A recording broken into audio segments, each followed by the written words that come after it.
Lions club of আগরতলার উদ্যোগে সিমলা চা বাগানে মধ্যাহ্ন ভোজনের আয়োজন করা হয় রবিবার। চা বাগানে কর্মরত শ্রমিক ও তাদের পরিবারের সদস্যদের হাতে পুষ্টিকর খাবার সামগ্রী তুলে দেন উদ্যোক্তারা। পাশাপাশি এদিন প্রায় 50টি গাছ লাগানো হয়। উপস্থিত ছিলেন লায়ন্স ক্লাব অফ আগরতলার ভাস্কর দেব, বিপ্লব সোম, গোপাল দেবনাথ প্রমুখ। আমরা সিমনা চা বাগানে আমাদের লায়ন্স ক্লাব অফ আগরতলা থেকে আমরা যে আয়োজিত করেছি, সেখানে হাঙ্গার রিলিফ প্রোগ্রাম প্লাস আমাদের এটার সাথে আছে বৃক্ষরোপণ। আমরা আজকে প্রায় 50-এর মতো গাছ লাগিয়েছি।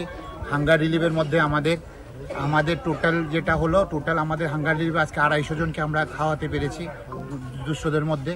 প্লাস আমাদের এখানে আমরা আজকে হেলথ ক্যাম্পও করেছি, সেটা আমরা আমাদের সবসময় করে থাকি। আমরা প্রত্যেক বছরই হয়। তাই এবার আমরা বেছে নিয়েছিলাম সিমনাছড়া গ্রাম পঞ্চায়েত, যেখানে চা পাতা বাগান, ওই বাগানের মধ্যে যারা জড়িত ছিল তাদের মধ্যে আমরা করেছি এই প্রোগ্রামটা।